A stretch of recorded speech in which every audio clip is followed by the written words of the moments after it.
Okay, so today we're going to be changing a wheel bearing on a 2014 Subaru. Changing wheel bearing of Subaru Forester. Okay, so first of all, obviously take off the tire. We found out that it was the right rear bearing for this one. And then obviously jack up the car. So take off two 14mm bolts for the bracket, like over here. One goes right there, the other one goes right there. They're 14mm. Loosen those off. You don't have to take off the little ones just because just take off the whole bracket. So once you move the bracket out of the way, it'll be like that to the side, and then you just gotta take off the rotor. And to take off the rotor, you can hammer on it, which I did. So it's pretty seized up, so I use these the screw method. So you screw in these bolts right here, and it pushes the rotor out, so it comes right off just like that.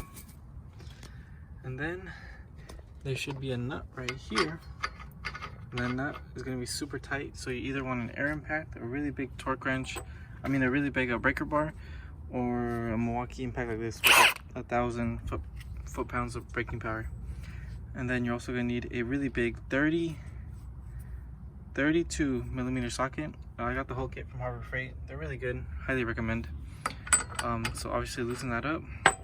It should loosen right up. Take it off.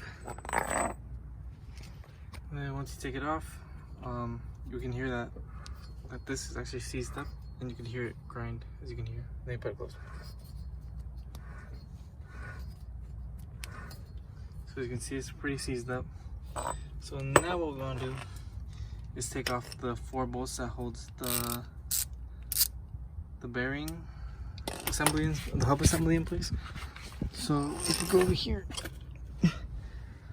here, there's 1 bolt right there, 1 bolt right here, and the same thing on the other side. You can see, there we go. So we basically have to take off these 4 bolts, which I've already loosened 2. So all you really need is just a ratchet and the socket to loosen those up.